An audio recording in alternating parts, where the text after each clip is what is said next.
Assalamualaikum warahmatullahi wabarakatuh. Ketemu lagi dengan saya. Pembahasan biaya overhead pabrik sesi kedua. Sebelum kita udah bahas biaya overhead pabrik sesi pertama tentang penentuan tarif, dasar pembebanannya, biaya overhead pabrik itu apa, karakteristiknya. Sekarang kita akan bahas uh, tentang varian atau selisih pembebanan dari yang sesungguhnya. Untuk itu, sesi kedua ini nanti ada contohnya juga. Sebelum Anda menonton, beri like, subscribe, dan bunyikan loncengnya, dan share kepada teman-temannya, khusus untuk jurusan akuntansi maupun manajemen. Oke, kita lanjutkan sesi kedua. Kemarin kita udah bahas tiga pokok bahasan. Sekarang kita akan bahas tiga pokok bahasan lagi, yaitu pengumpulan biaya overhead pabrik sesungguhnya dan analisis selisih biaya overhead pabrik dan pelakuan terhadap selisih biaya overhead pabrik. Pengumpulan biaya overhead pabrik sesungguhnya. Biaya overhead pabrik sesungguhnya adalah jumlah biaya tidak langsung yang benar-benar terjadi. Itu adalah biaya tidak langsung yang benar-benar terjadi. Tujuan dasar dari akumulasi biaya overhead pabrik adalah untuk menyediakan informasi untuk pengendalian. Dasar akumulasi biaya overhead pabrik adalah tujuan untuk mengendalikan uh, terhadap biaya overhead. Dokumen sumber utama yang digunakan untuk mencatat biaya overhead pabrik dalam jurnal adalah voucher pembelian, bukti permintaan bahan baku, kartu jam kerja, voucher jurnal umum. Nah, mengumpulkan biaya overhead sesungguhnya ada beberapa cara ya. BOP yang sesungguhnya terjadi dikumpulkan untuk dibandingkan dengan BOP yang dibebankan kepada produk atas dasar tarif yang ditentukan di muka. Selisih yang terjadi antara BOP yang dibebankan dengan BOP yang sesungguhnya terjadi merupakan BOP yang lebih atau kurang dibebankan over of undersupplied factory overhead pabrik ya. Nanti kita kumpulkan yang sesungguhnya kita bandingkan dengan yang kita bebankan berdasarkan tarif tadi. Dari bisa ada berdasarkan satuan, bisa berdasarkan jam tenaga kerja, bisa berdasarkan jam mesin, bisa juga bahan baku, bisa juga total biaya tenaga kerja langsung. Ini soal latihan, contohnya heat manufacturing menggunakan sistem kalkulasi biaya normal ya. Overhead pabrik yang dianggarkan tahun depan adalah 750.000 US dollar. Aktivitas aktual yang diharapkan ada 200.000 jam tenaga kerja langsung. Selama tahun itu HIT bekerja dengan total jam kerja langsung adalah 192.000 jam tenaga kerja langsung dan overhead pabrik aktualnya adalah 736.000 US dollar.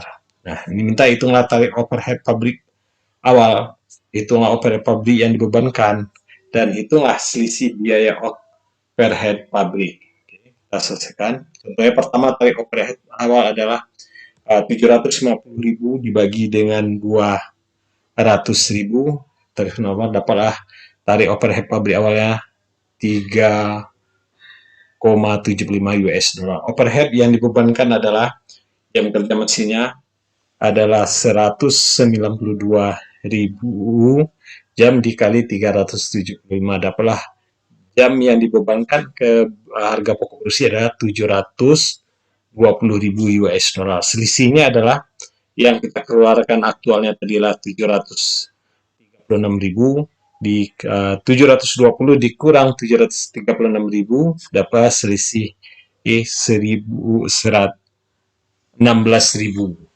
Berarti dia pembebanannya terlalu kecil. Under applied setelah kita mengalami kerugian.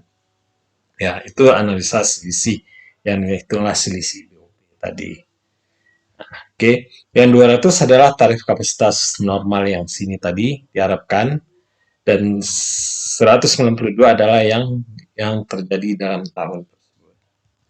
Nah, soal kedua, ini masih komputer sistem DISIC membebankan perangkat lunak khusus untuk pembuahan menggunakan sistem akumulasi biaya normal dan tuh overhead pabrik adalah 600.000, jam mesinnya adalah 24.000, jam tenaga kerja langsungnya 75.000, aktual unit produksi adalah 1.000, 100.000, overhead pabriknya adalah 603.500 US dollar, biaya utamanya 9.000, jam mesinnya aktualnya adalah 25.050, dan jam tenaga kerja langsungnya 75.070.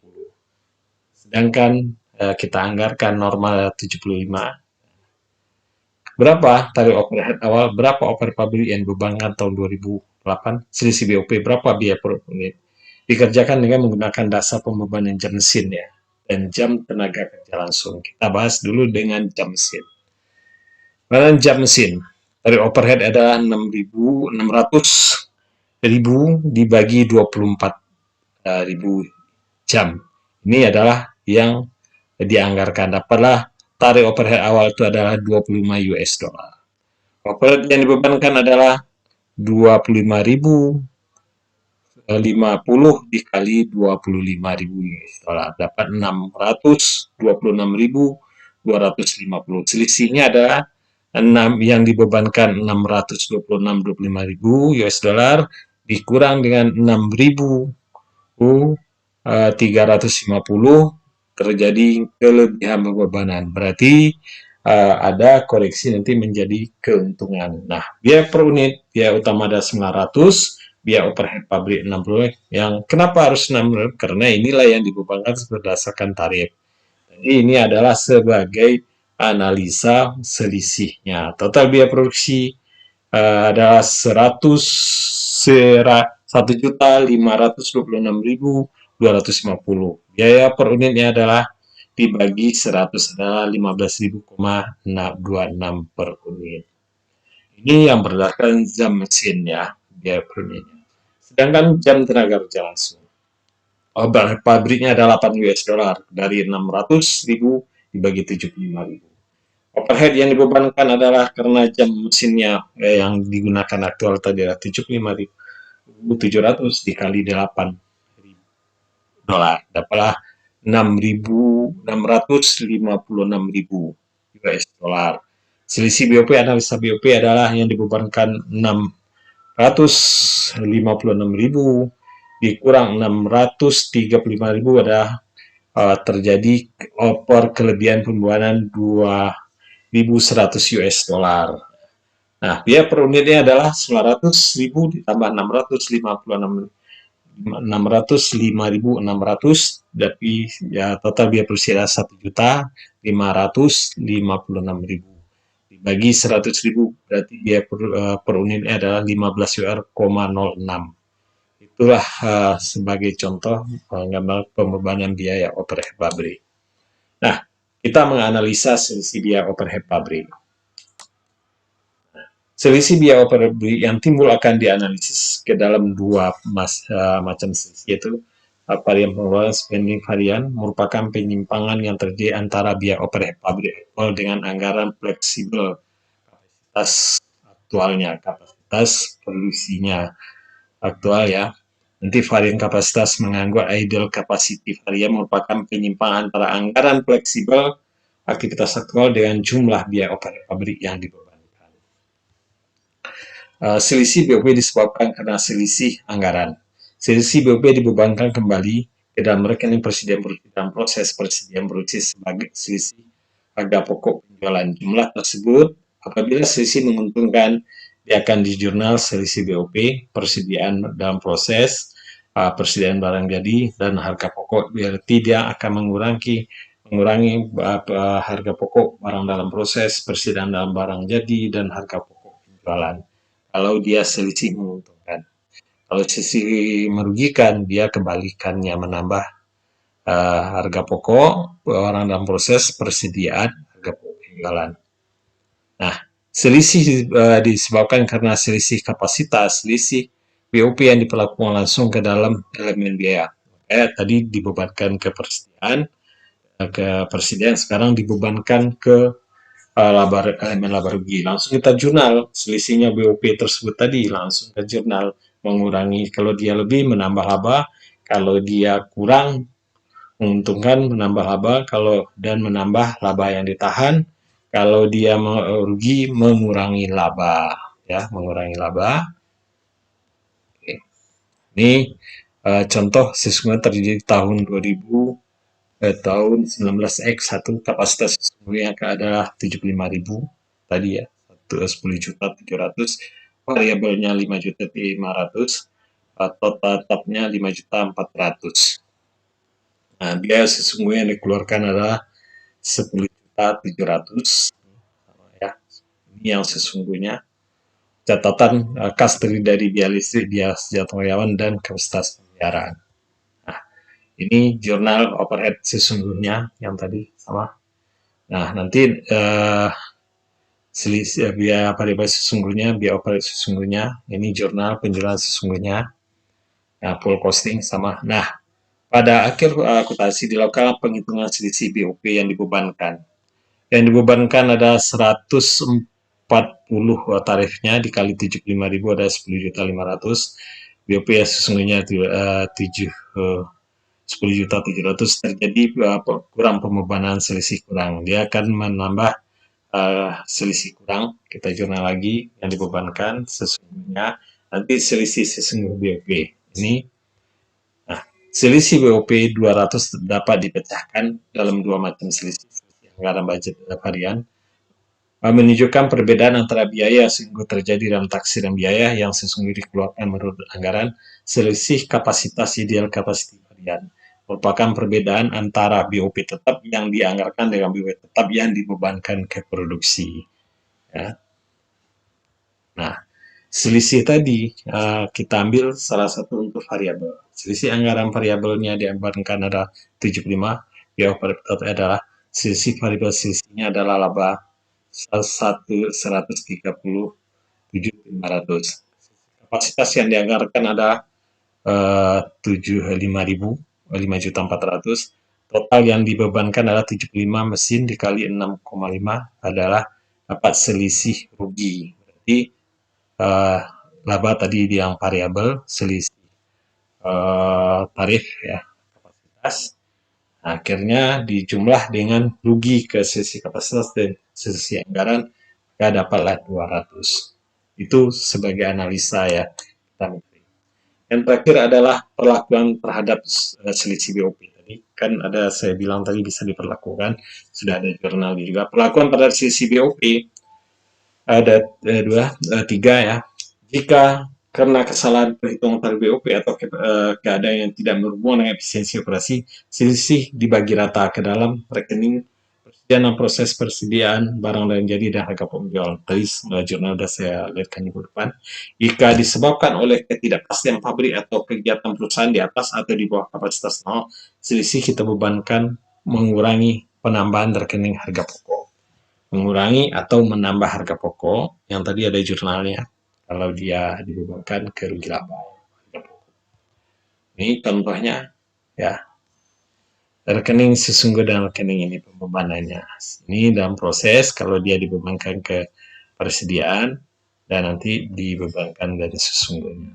Nah, perlakuan terhadap selisih BOP bagi ke rekening persediaan dan harga pokok persen itu dibagi ya, dari selisih adalah misalnya 200, nanti kita bagi berdasarkan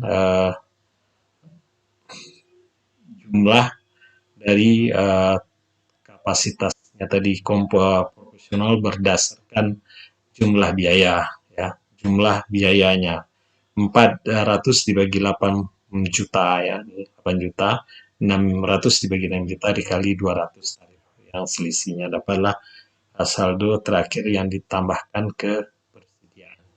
Ini saldo akhir persediaan akhir, komposisi persediaan akhir dibebankan proporsional menjadi 4.100. Ini 10.000-nya ini dari 4 juta, 4 dibagi 80. 4 ini ada 400, 80 ini adalah 8 juta ya. Oke, di jurnal dibebankan dan diselisih. Nah, selisih BOP diberlakukan mengurangi, dia langsung dibebankan ke harga pokok ya tadi langsung ya. Tidak di jurnalnya cuma satu, tidak dibagi berdasarkan profesional tadi.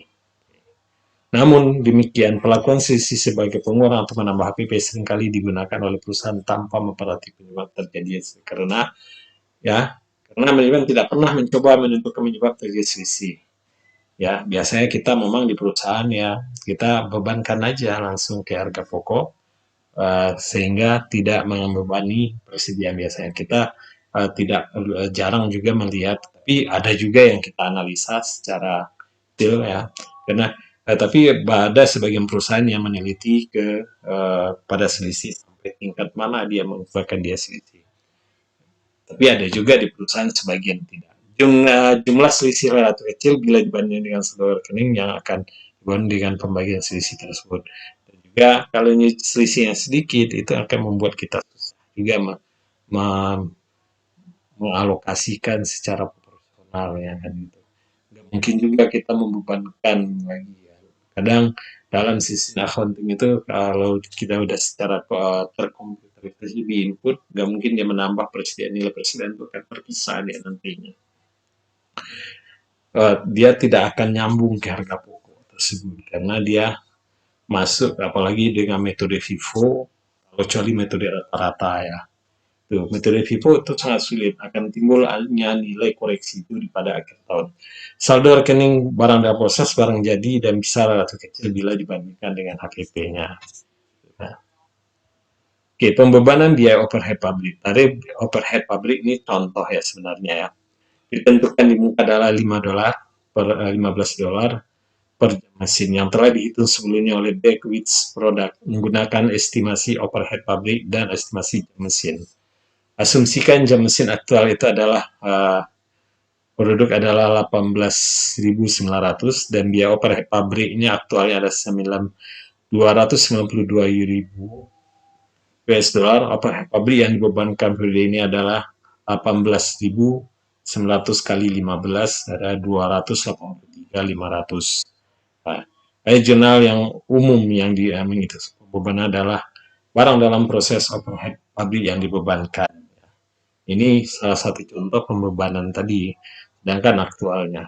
Jadi, beban pabrik yang dibebankan sesungguhnya adalah 80, nanti yang sesungguhnya adalah 80, dibebankan selama periode tersebut, aktual yang terjadi selama 90. Tapi terjadi ada selisih nanti, nah, selisih ini nanti dibebankan ke sesungguhnya. Jadi membebankan ya lebih kecil daripada 8.500 dibanding operator aktual sehingga operator itu beban terlalu rendah. Ya, terlalu rendah dia sesungguhnya. Timbul selisih. Oke, itulah teman-teman ya penjelasan tentang biaya operator pabrik, apa itu biaya operator pabrik, apa itu prestasi operator pabrik, dan dasar pembeban operator pabrik, dan cara menghitungnya tarif operator pabrik, dan menganalisa selisih antara pembebanan dengan yang sesungguhnya dan dibebankan kemana dalam ini. Mudah-mudahan ini bisa bermanfaat bagi teman-teman. Tapi jangan lupa like, subscribe, dan bunyikan loncengnya dan bagikan ke teman-temannya. Semoga bermanfaat dan thank you for watching. Tunggu video berikut, materi berikut.